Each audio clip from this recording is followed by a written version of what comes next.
Yeah. Did you get one yesterday? Oh, you did, okay. Here you go.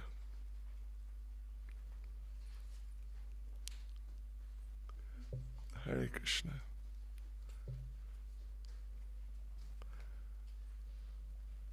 Jai Mason. Hare Krishna. Thanks for coming. And you're welcome any day or every day. Haribol. Hare Krishna.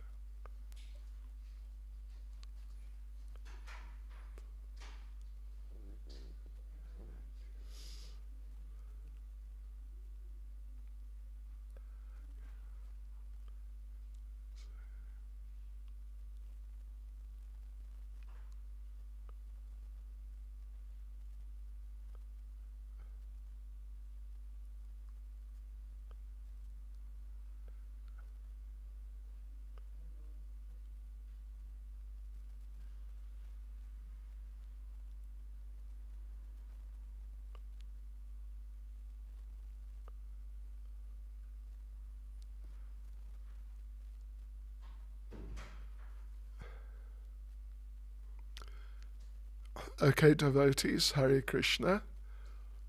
We will start this evening's session number 43. Yes, of Bhakti Vaibhava seminar, Srimad Bhagavatam.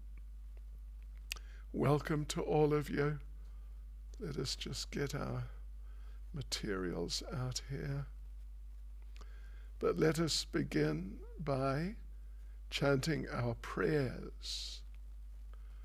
Nama Om Vishnu Padaya Krishna Prestaya Bhutale Shrimati Bhakti Vedanta Swaminiti Namane Namaste Saraswati Deve Gauravani Pracharne Nirvishesha Shunyavadi Paschyatyadeshatarne Sri Krishna Chaitanya Prabhu Nityananda Sri Advaita Gadadha Shivas Adi Gaura Bhakta Vrinda Hare Krishna Krishna Krishna Hare Hare Hare Rama Rama Rama Hare Hare Vanchakalpatarubhyas cha kripas sindubhya eva cha Patitanam pavanebhyo Vaishnavebhyo namo namaha. So it's verse 18, isn't it? That's right. So devotees, yes, we are past the middle of the first section of this chapter 11. Lord Krishna's entrance into Dwaraka is the chapter title. First section from verse 1 to verse 23. Krishna arrives and is greeted by the Dwarka Vasis. And on Friday, we finished verse 17. So today, we are moving on to verse 18. So here we go.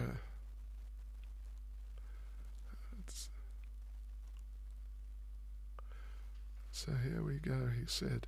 Yeah. Here's the translation. They hastened toward the Lord on chariots with Brahmins bearing flowers and other auspicious items. Before them were elephants, emblems of good fortune. Conch shells and bugles were sounded, and Vedic hymns were chanted. Thus they offered their respects, which were saturated with affection. What a beautiful verse. They are the residents of Dwaraka, because Krishna now is entering, he has entered the city of Dwaraka, and he's moving through the city. And yesterday, on Friday, we were reading the previous verses, the first 17 verses, and most of it was Krishna just before he entered, when he was still outside of the city limits, probably walls, and he blew on his conch, and they were pretty amazed by that, the people. Yeah, but when they finally saw him, they're completely overwhelmed. So, okay, this is all describing the welcome, how they welcomed, how they received Lord Krishna. And Srila Prabhupada in the purport makes the point that the Vedic way, in Vedic culture, when you receive particularly important people, then there's just such a surcharged atmosphere of respect, love, and adoration, and like that for the person being received. And the atmosphere, the specific nature of the atmosphere, there's one type of atmosphere, another type, different types of atmosphere, but the auspiciousness of the atmosphere of the reception depends on what they use. The Prabhupada says the paraphernalia, including conch shells, flowers, incense, decorated elephants, qualified Brahmins reciting hymns. And this, Prabhupada says, that such a program of reception is just full of sincerity on the part of both those who are greeting and those who are being greeted. Right. So there you go. That's basically verse 18. So on we go to verse 19. And this is a bit amazing, actually. Listen to this. This will perhaps take some of you aback a little. Verse 19. At the same time, many hundreds of well-known prostitutes began to proceed on various vehicles. They were all very eager to meet the Lord, and their beautiful faces were decorated with dazzling earrings, which enhanced the beauty of their foreheads. So, that's really quite something, isn't it?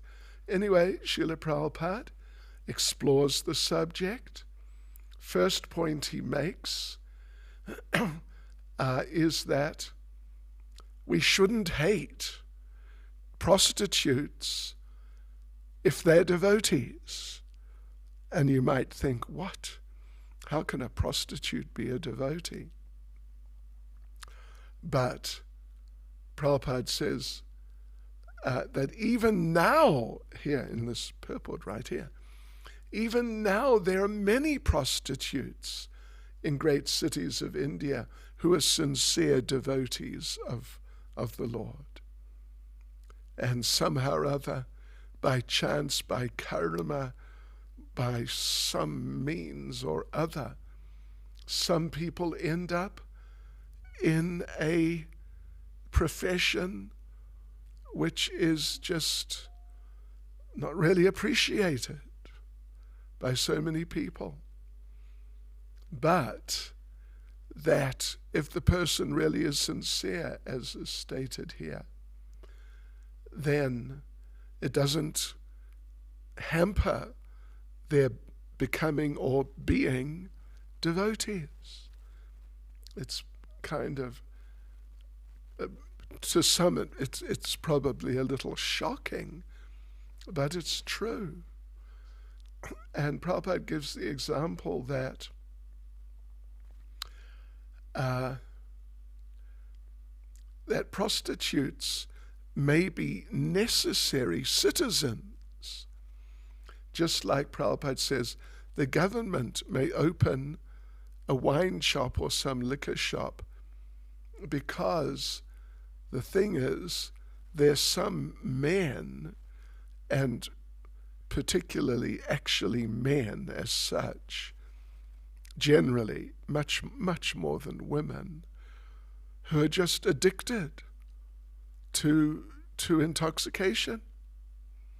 So rather than create some illegal business, which usually the gangsters then involve themselves in, so the government may take charge of the distribution of the liquor and tax it.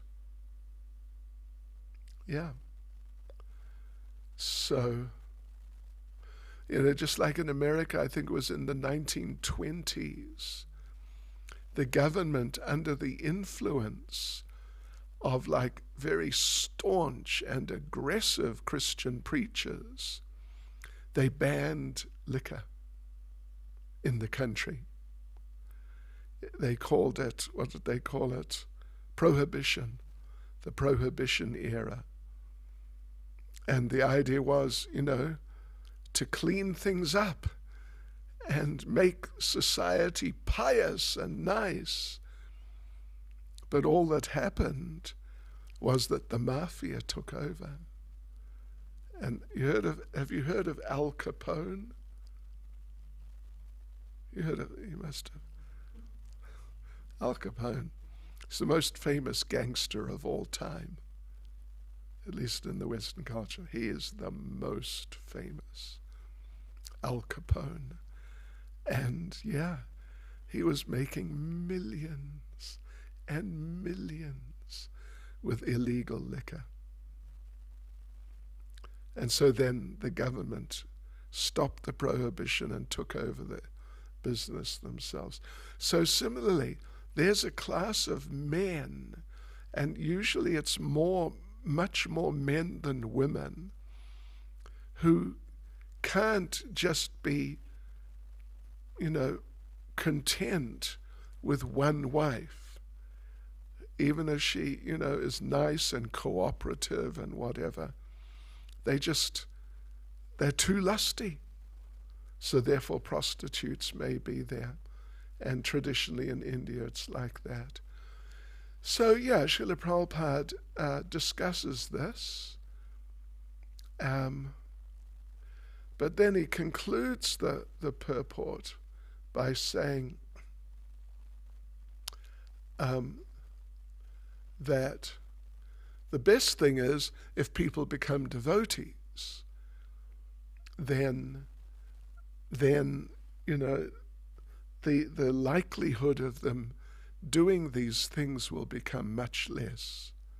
And if they really become devotees, it'll all stop. Right. So that's the thing. So there's a second paragraph, and Srila Prabhupada gives the example of Bilvamangal Thakur. He was something of a devotee. Well, he definitely wasn't a staunch devotee. And he was attached to a prostitute.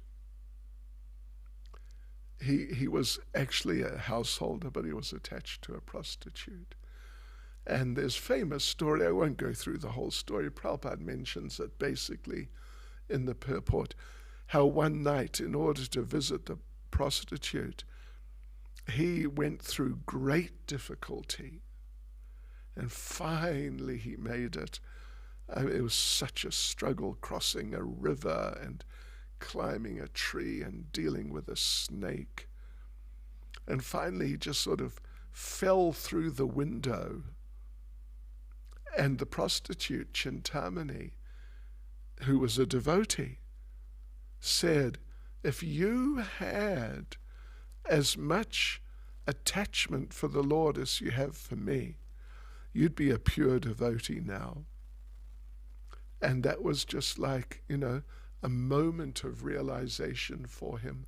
And he just walked out and became a devotee. Yeah.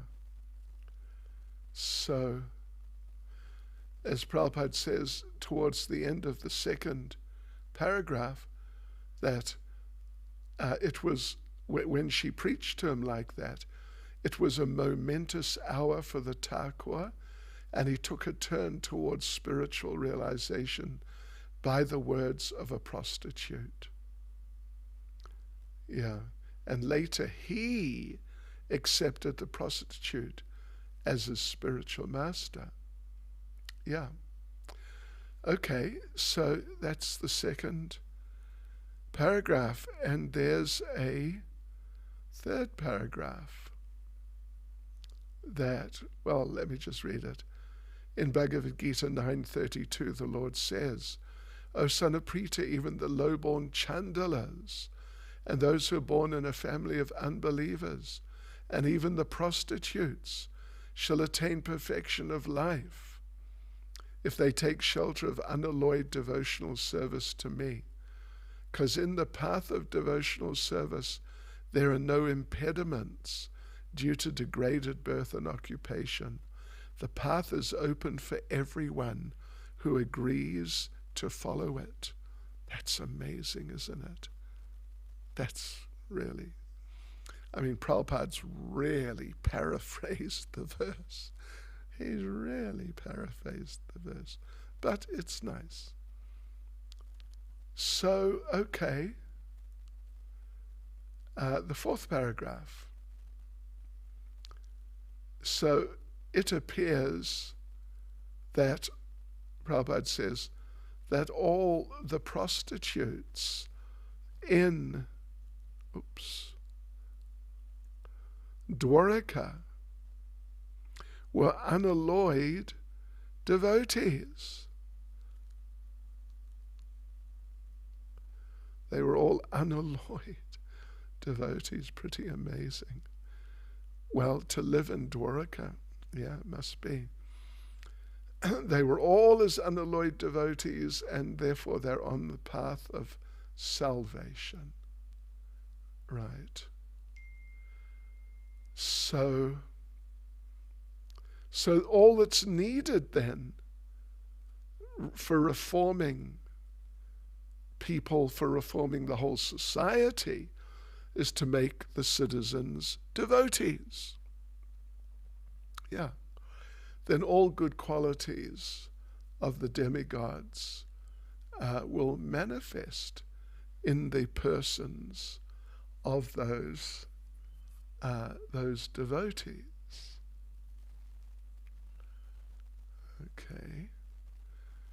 Yeah.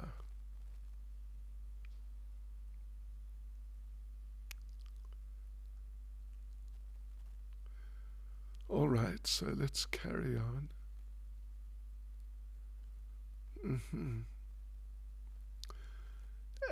And non-devotees, even if they have many good moral qualifications and that sort of thing, but still they don't have real good qualification because they're not Krishna conscious. So Prabhupada concludes the purport: the criterion of advancement of civilization is whether the people are educated and advanced on the path of salvation.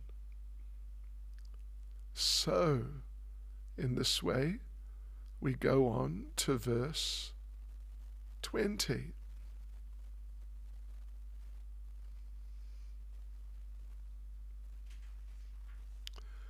Expert dramatists, artists, dancers, singers, historians, genealogists, and learned speakers all gave their respective contributions, being inspired by the superhuman pastimes of the Lord. Thus they proceeded on and on. Okay, so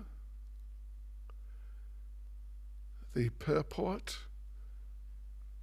Prabhupada makes the point that 5,000 years ago, society had all these types of people: dramatists, artists, dancers, public speakers, and whatnot, just like now.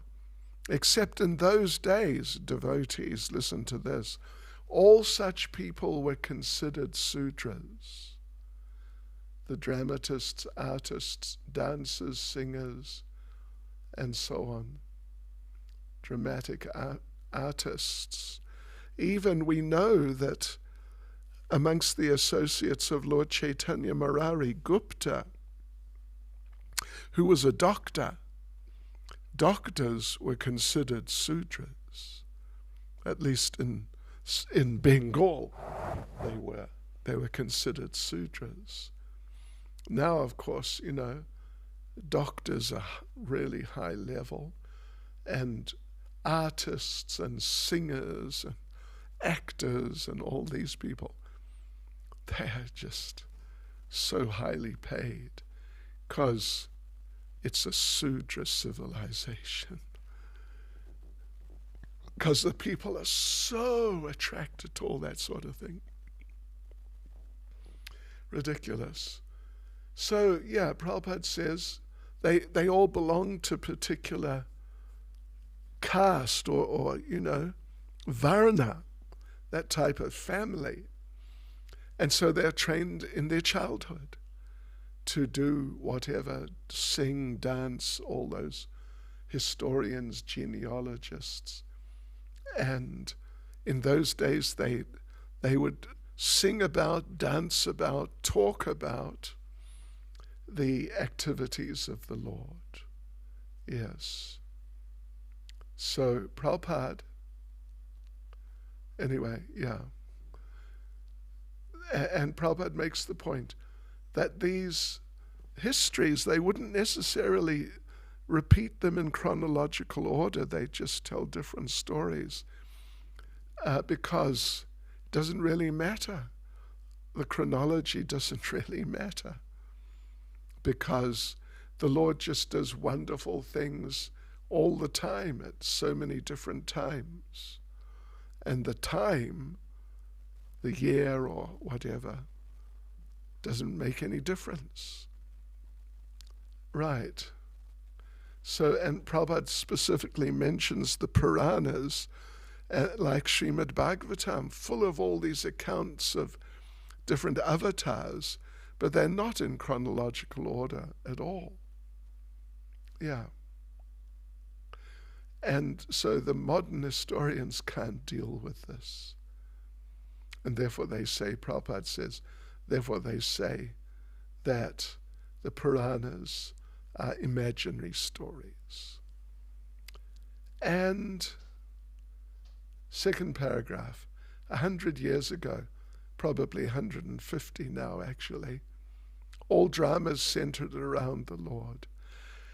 I know now in like Indian drama or Indian movies, there was the whole phase, Bollywood phase of boy meets girl in different ways. But now they're also trying to do like art cinema, like Western drama and, heavy things like that. And they think they're becoming advanced. But actually they're just becoming more degraded. Yeah. So, yeah, groups of people would travel around yatra parties, putting on these different presentations. Yeah. Which would all be to do with the Lord. So like this, Prabhupada makes the point that such expert actors, dancers, singers, etc. are required for the spiritual enlightenment of the common man. Yeah. So Prabhupada concludes the purport, even at the present moment, the guides in the pilgrimage sites of India submit a complete account of genealogical tables before a newcomer. This wonderful act sometimes attracts more customers to receive such important information. Prabhupada, yeah. That's interesting. Right, okay. So we move on to verse 21.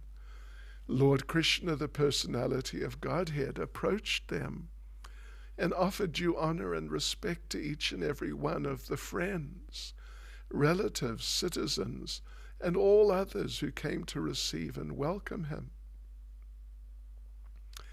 And Prabhupada in the purport makes the point that because the Lord is a person, and not just a person, but he is the perfect, complete person, therefore he's able to reciprocate the feelings of his devotees.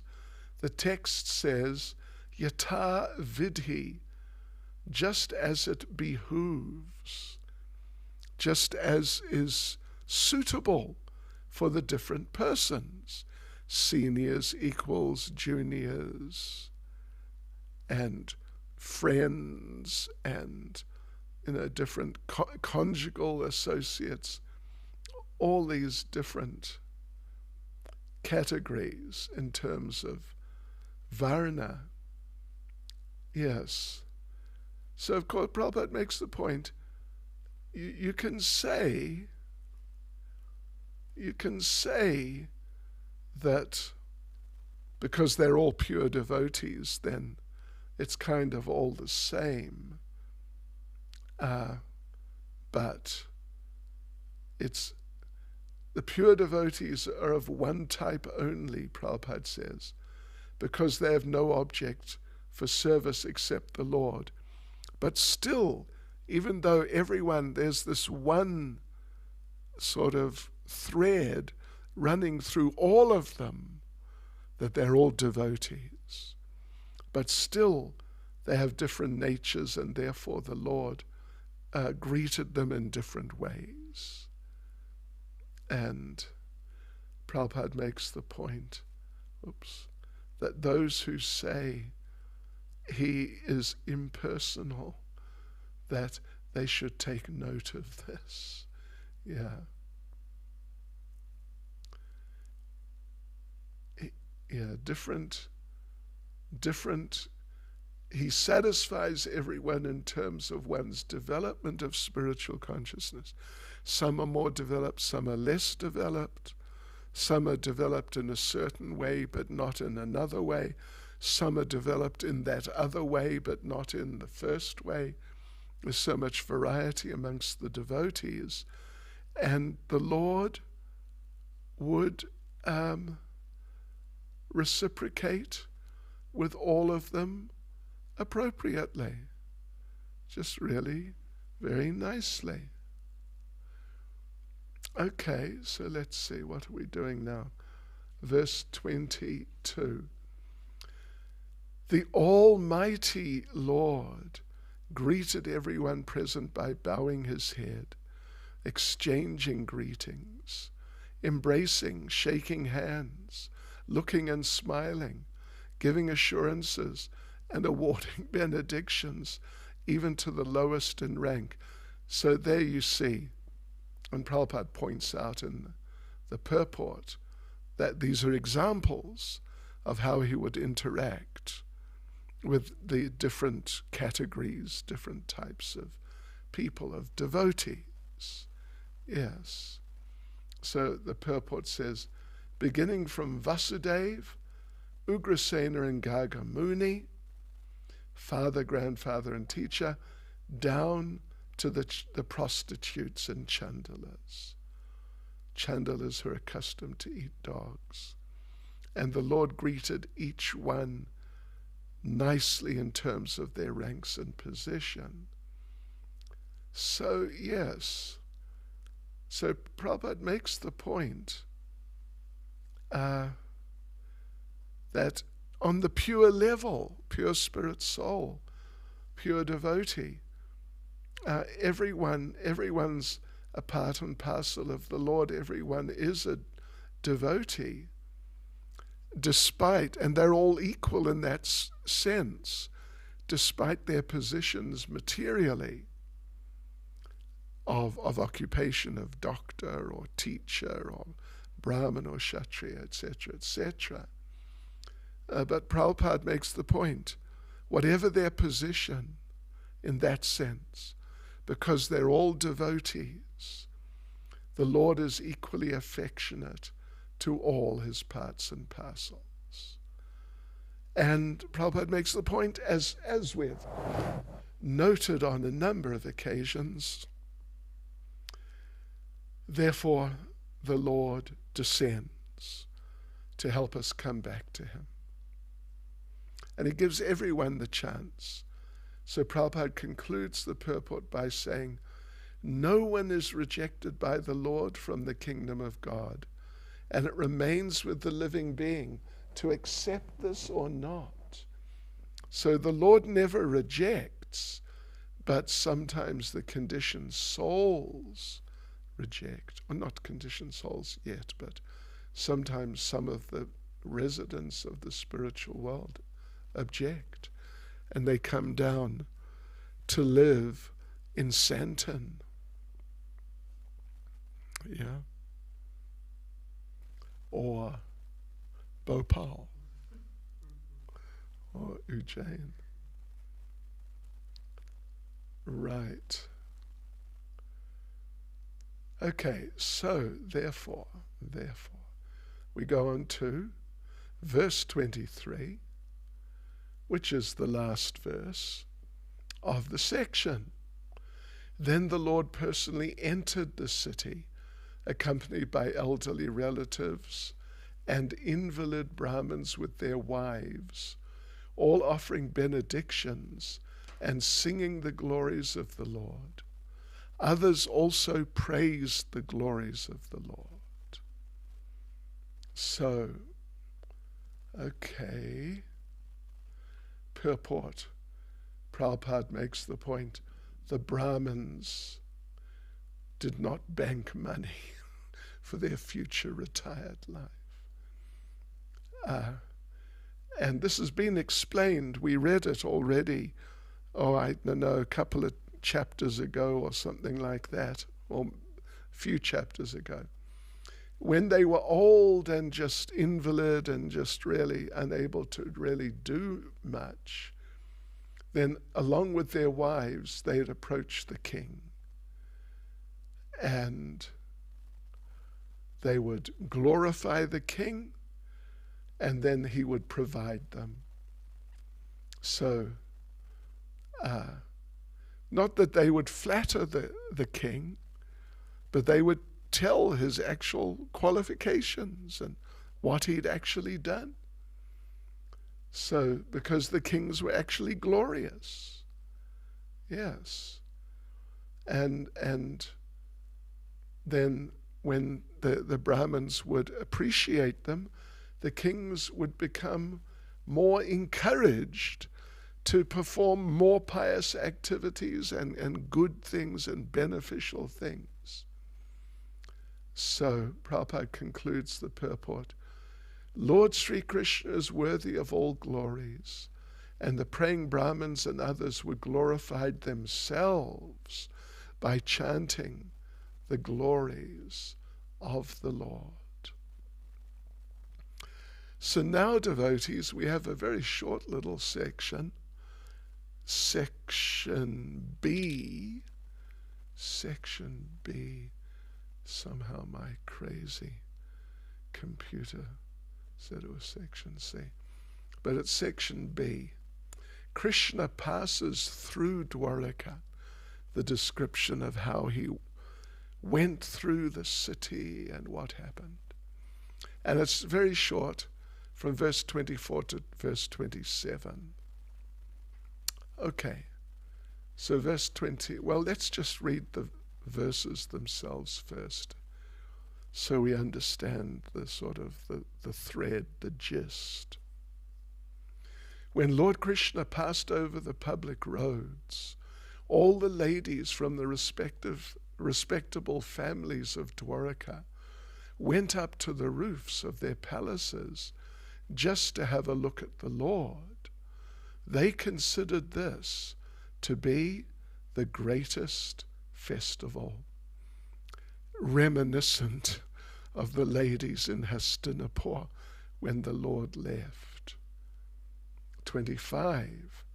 The inhabitants of Dwaraka were regularly accustomed to look upon the reservoir of all beauty, the infallible Lord, yet they were never satiated. 26.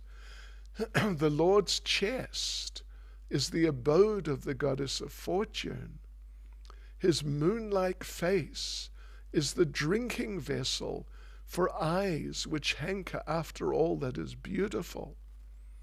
His arms are the resting places for the administrative demigods, and his lotus feet are the refuge of pure devotees who never talk or sing of any subject except his lordship. And 27. As the Lord passed along the public road of Dwaraka, his head was protected from the sunshine by a white umbrella.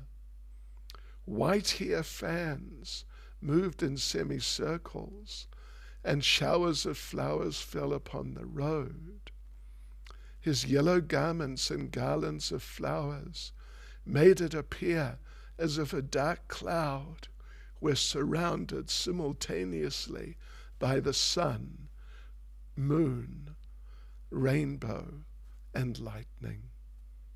And that's the end of that section. All right, so let's go through it. Verse 24.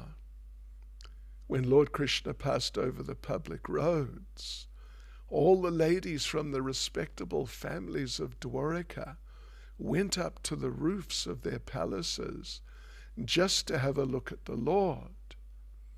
They considered this to be the greatest festival. All right, so there's pretty substantial purport here. Yeah, so the first point is that to see the Lord is a great festive occasion. It's a great festival. Yeah, undoubtedly. Yes. And Prabhupada makes the point that this is still followed by devoted ladies in India. And particularly the ladies of India still throng up in the greatest number at the temple of the Lord, where his transcendental eternal form is worshipped. Yeah, so they take part, Prabhupada says, in festivals like Julan Yatra, Janmastami, etc., etc. Yes. So we should understand, Prabhupada makes the point, that the form of the Lord in the temple is not different from the Lord personally. Such a form is called Archa Vigraha, or Archa Incarnation, and is expanded by the Lord's internal spiritual potency, just to facilitate the devotional service of the many devotees. And we, yesterday at our first program in Midrand, we talked about this. We mentioned how in Chaitanya Charitamrita there's the story of Sakshi Gopal. Then there's the story of Gopal from Govardhan Hill. Yeah. And we told that little story about Gauridas Pandit, and there's a few others about him, and they're just different stories. I mean, not just stories, but different accounts of the Lord in his deity form doing wonderful things, because the deity is the Lord. Yes. So Prabhupada goes on, of course material senses can't perceive the Lord, so therefore he appears in the deity form. Yeah. You know, after some time, when the devotee's senses are really purified, then the devotee can perceive the Lord everywhere. But for the time being, while the devotee's senses are still materially contaminated, then the Lord, out of his mercy, appears in the deity form. Yeah. But Prabhupada goes on to make the point that even though the Lord appears in these cases in some like marble or stone or wood or whatever type of form, deity form, but the fact that the deity is made from some material substance does not limit the capacity of the Lord, who has taken that form made out of whatever the particular material was. Yeah. Still the deity form is always spiritual. And therefore, Prabhupada makes the point, therefore, festivals go on in temples like now, like festivals in Dwarka at that time. Is it coming up to Ganesh Chaturthi? Soon. Next Chaturthi, is it?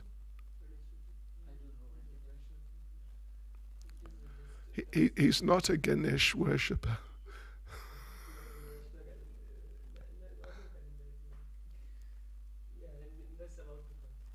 Coming just now. Okay. Which is it Wednesday next week? Oh, this week. Okay. Yeah, so, but we will not be observing it. I'm sorry.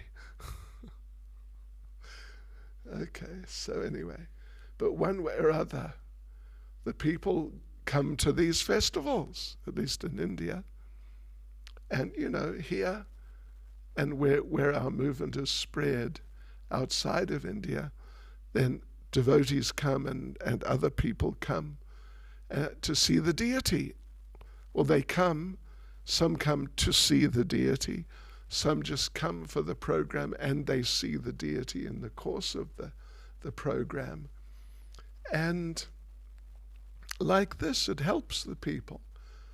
And therefore the authorized acharyas like Prabhupada himself, they established such temples.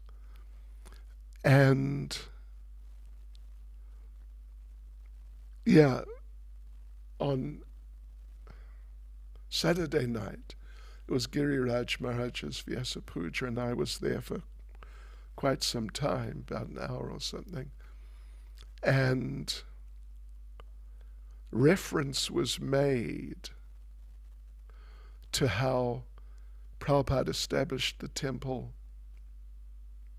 I know somebody was talking about how Prabhupada went to Nairobi. Who was that? I forget who that was. And the devotees thought he was coming the following week. But he arrived at the airport, no one was there because they thought he was coming the following week.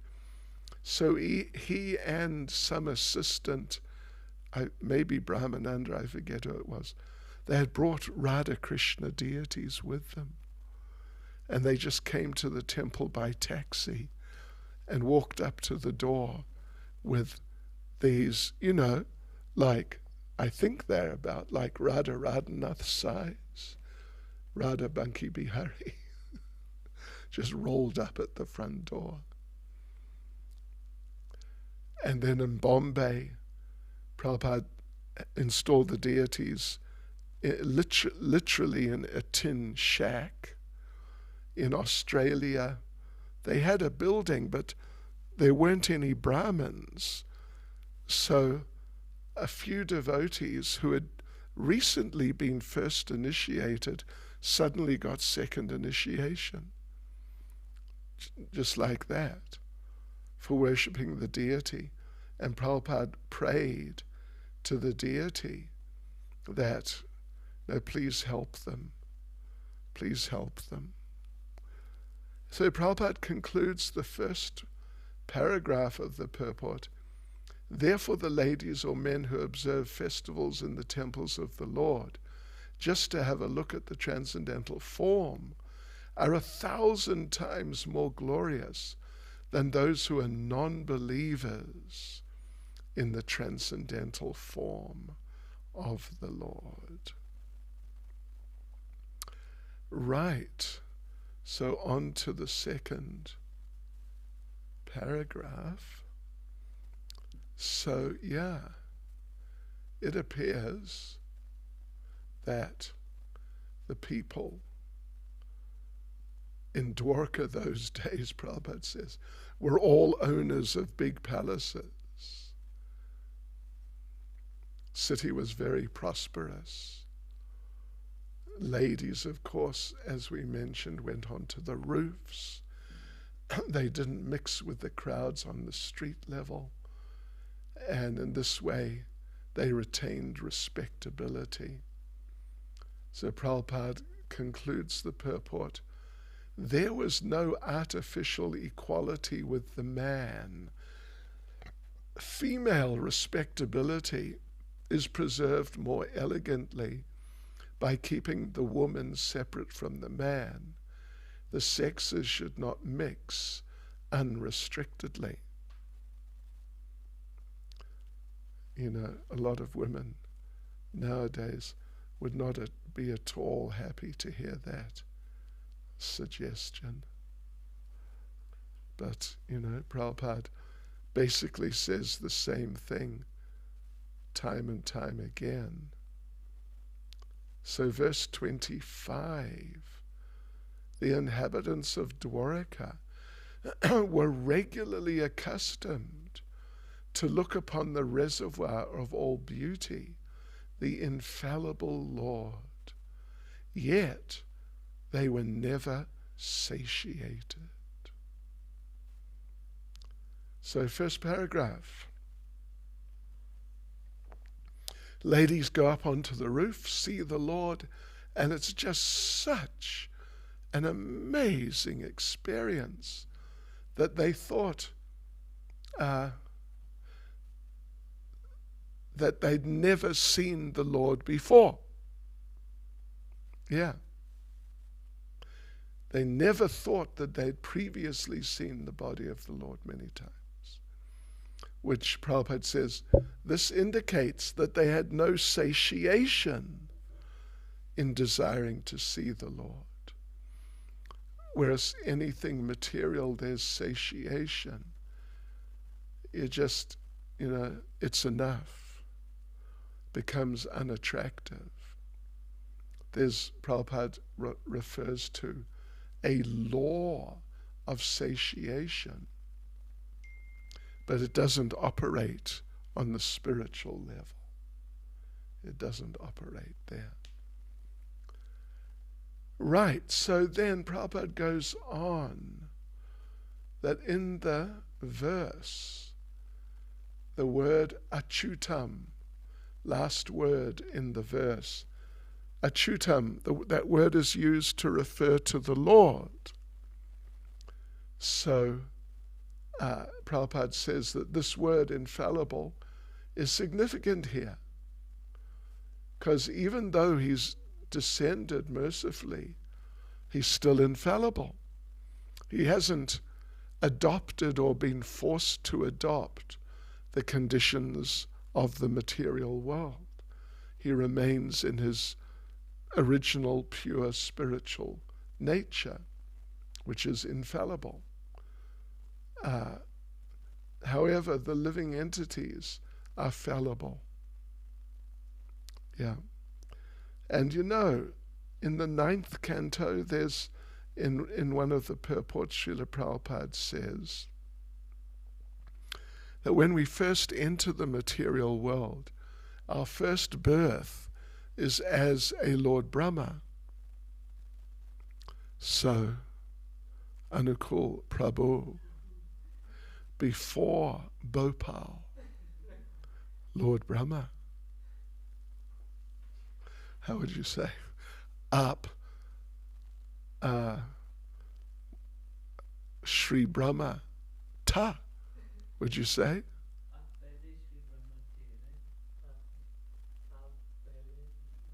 Or up Pele. Aj, Bhopal say. Or Singapore say. Right. Yeah, so anyway, Prabhupada's going on that we're fallible because even though we have a spiritual identity, which is, of course, is not on the level of the Lord, but still qualitatively, it's like the Lord. But when we contact the material world, our spiritual identity becomes overwhelmed. I mean, severely, not completely, but severely overwhelmed by the material nature and the receiving a material body and then becoming absorbed in that. Yes. Material body which is subject to birth, growth, transformation, situation, deterioration, and annihilation under the laws of nature. But the Lord's body is not like this. His body, he descends as he is. He's never subject to the modes. His body is the source of everything and the reservoir of all beauties and all power and all knowledge and all these things. His body is the source of them. Therefore, nobody's satiated in seeing the Lord. Yes. No one is satiated by seeing the transcendental body of the Lord, because there are always manifestations of newer and newer beauties. And Prabhupada concludes the purport by saying that all the manifestations of his form, name, form, qualities, they're all spiritual, and there's no satiation, including there's no satiation in chanting the holy name or in discussing the qualities of the Lord. There's no limitation of the entourage of the Lord. He is the source of all and is limitless. Really nice.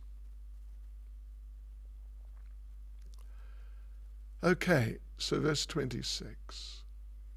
The Lord's chest is the abode of the goddess of fortune. His moon-like face is the drinking vessel for eyes which hanker after all that is beautiful. His arms are the resting places for the administrative demigods, and his lotus feet are the refuge of pure devotees who never talk or sing of any subject except his lordship. All right. So, Srila Prabhupada makes the point that there are different types of people. They're seeking different things, different enjoyments from different objects. Yeah.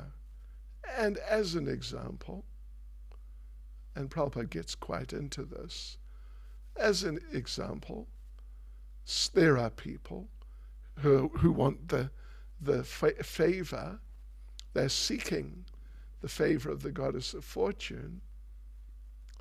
And in Vedic literature, like Brahma Samhita particularly, it's pointed out that, what is it? Shriya Kanta Kanta Parama Purusha, Kalpatarava. Yeah. So many goddesses of fortune. Kanta Kanta. Shriya Kanta Kanta. So many Shris. Yeah. So the Lord is served from the Vedic literature. We get information the Lord's served by thousands and thousands of goddess of fortune at the Chintamani Dham, the place made of touchstone. And, I read many years ago, I made a note, somewhere in my notes, that Srila Prabhupada says, there are so many, he's talking about gopis, not the wives from Dwaraka, the queens, but the gopis. And Prabhupada makes the point that there are different circles of gopis.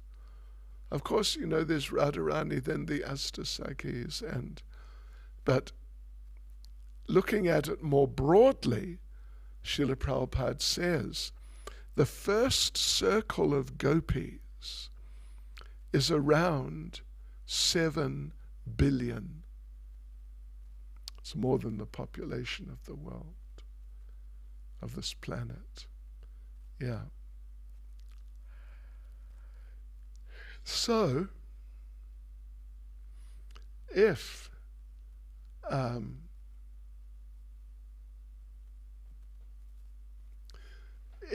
we are attracted by the bodily features of the Lord, who's herding the Surabhi cows there, then we can see these goddesses of fortune automatically. The impersonalists can't, though. Prabhupada makes the point. Yeah. So, the impersonalists can't see her because of their dry, speculative habit. Wow, this is a major paragraph here. Okay, anyway. So, people like artists and people like that, they're overtaken, Prabhupada uses the word overtaken, overpowered by the beautiful creation. And for them it'd be better to see the face of the Lord for complete satisfaction, because his face is the embodiment of beauty. What they call beautiful nature is but his smile. Yes. What they call the sweet songs of the birds are but specimens of the whispering voice of the Lord. Gosh, amazing. Yeah. And there's a famous story actually, in the biography of Ramanujacharya. I think it's with, who was it? Anyway, one of his close associates. One of his close associates was that day getting married. And the whole wedding party was moving down the street, and Ramanuja saw them. And he saw the bridegroom, the young man, and the young lady was right next to him. And they're walking along, young ladies looking around. But this young man who's right next to her, he's just looking at her as they're walking. He's just looking at her. And Ramanuja stopped him. It's the middle or the end or somewhere in the wedding ceremony. And Ramanuja stopped him and said, you know, if you want to see something really beautiful, then come with me and I'll show you. So he took him away from the wedding party and took him into the temple of Ranganath. And this fellow, do you know this story? But yeah, I'm just trying to remember which of the associates it was. Anyway, whoever this young man was, when he saw Ranganath, he got so overpowered by the beauty of Ranganath that on the wedding day, anyway, he never went home. That was it. It was the end. And he became full-time devotee and became great leader amongst the Sri Vaishnavas, the followers of Ramanuja. Yeah, because the Lord is, well, yeah, he's the embodiment of beauty. So then the different other parts, you know, his face, yeah, so beautiful, his arms. Then Prabhupada goes on to talk about his arms, that there are the administrative demigods who are said to be his arms, or his arms are their resting places. But as Prabhupada says, still the tiny administrative gods, they're always afraid of other competitors. But if they take shelter of the arms of the Lord can protect them always from their enemies. And therefore a faithful servant of the Lord is the best person to have as the ruler, because he can nicely protect the interests of the people. Prabhupada, he's just, other so-called administrators are symbols of anachronisms. Oh my gosh. Leading to the acute distress of the people who are governed by them. Wow. You know what an anachronism is? No? An anachronism is something which used to be useful, like, popular, useful thing. But after some time, it gets really replaced by something much better. And even, after that, something even better still. So the old thing, which people thought was great, it becomes an anachronism. It's just a useless old thing. Yeah.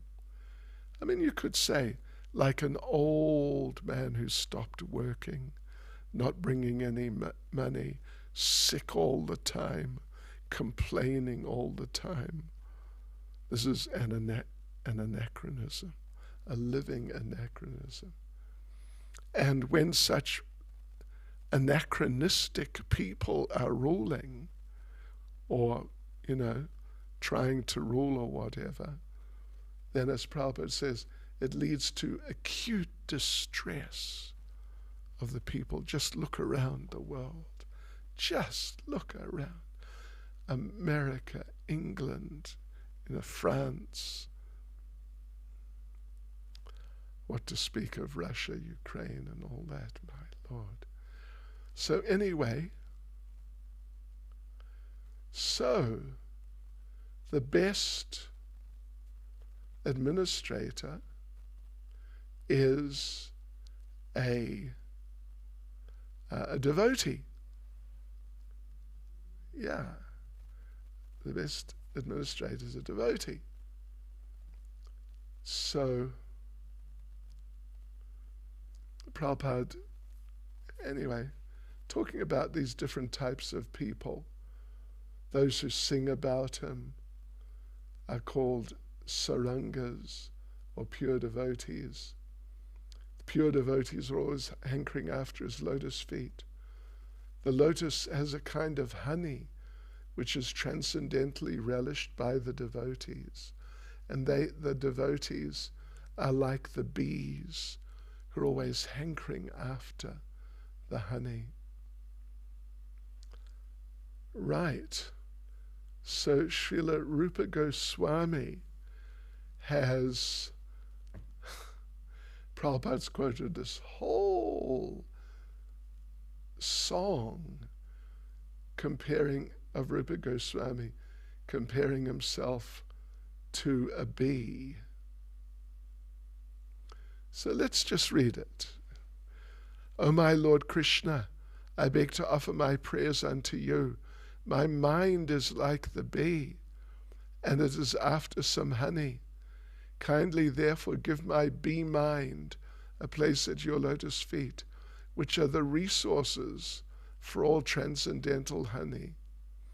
I know that even big demigods like Brahma do not see the rays of the nails of your lotus feet, even though they're engaged in deep meditation for years together. Still, O infallible one, my ambition is such, for you are very merciful to your surrendered devotees. O Madhava, I know also that I have no genuine devotion for the service of your lotus feet. But because your Lordship is inconceivably powerful, you can do what is impossible to be done. Your lotus feet can deride even the nectar of the heavenly kingdom. And therefore I'm very much attracted by them. O Supreme Eternal, please therefore, let my mind be fixed at your lotus feet, so that eternally I may be able to relish the taste of your transcendental service. So, Srila Prabhupada concludes the purport by saying the devotees are happy just to be situated at his lotus feet. They don't feel that, oh, I'm just at his feet. Oh, it's right, that's the bottom. I'm in the lowest position. I got to get up. I got to see his face. They don't worry about that. They're happy to be at his feet. They have no ambition, Prabhupada says, to see his all-beautiful face or aspire for the protection of the strong arms of the Lord. They're humble by nature, and the Lord is always leaning towards such humble devotees. Yeah. And verse 27. As the Lord,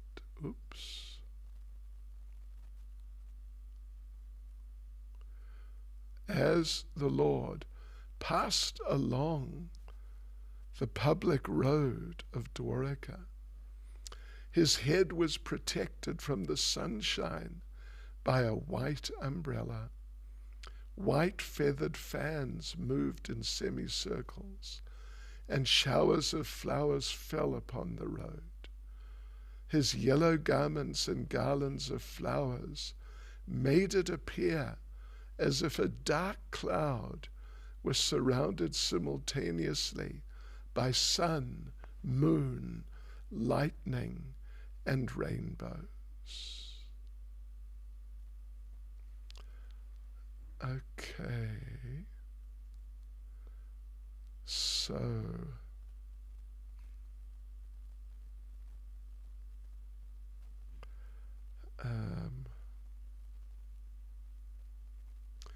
So first point in the purport, sun, moon, rainbow, lightning don't appear in the sky simultaneously.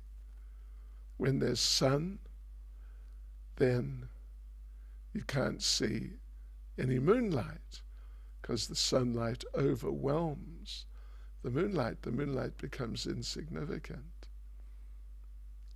And if there are clouds and a rainbow, well, there's no manifestation of lightning. The Lord's bodily hue is just like a new monsoon cloud, and he's compared herein to the cloud. Well, yeah. This is an analogy, actually, from the verse. Yeah. His yellow garments and garlands of flowers made it appear as if a dark cloud were surrounded simultaneously by the sun, moon, and, sorry, I just lost my place. The sun, oi, excuse me, lost my place. The sun, moon, rainbow, and lightning. Right. So anyway, yeah, where there's sun, you don't see moonlight. And where there are clouds and a rainbow, apparently there's no lightning. Interesting. The Lord's bodily hue is like a new monsoon cloud, blackish blue. There's a white umbrella over his head like the sun. And one thing I can just mention there, which I picked up from Srila Prabhupada somewhere, just recently I was reading something, and Prabhupada was saying white umbrellas were reserved for the kings. You heard that? That's what Prabhupada said. Prabhupada doesn't mention that point here, but elsewhere I read it, maybe a month ago, something like that. White umbrellas, they were generally not used by other people, just by the king. Yeah. So yeah, the white umbrella over his head is compared to the sun. That's the analogy from the verse. And the chamaras, which were, what were they doing? Were being moved in semicircles, not in full circles, but semicircles, back, forth, like that. And they were compared to the moon. Wow. So not mentioned in the verse itself, but, oh, wait a minute. Oh yeah, the moon, Prabhupada mentions. The showers of flowers are like the stars. His yellow clothes are like the rainbow, compared to the rainbow. And what now?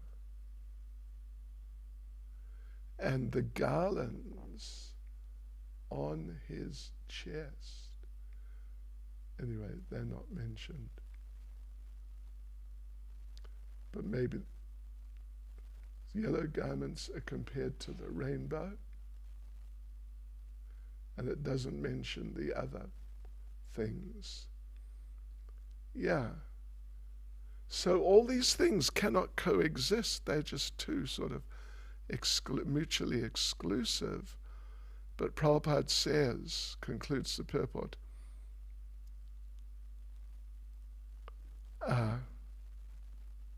well, Prabhupada makes the point that by Krishna's inconceivable potency, the impossible can become possible because he's all-powerful.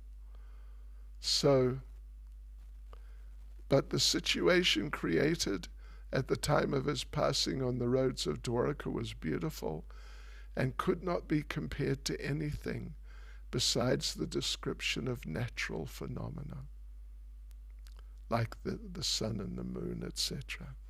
Hare Krishna. Srila Prabhupada ki jai.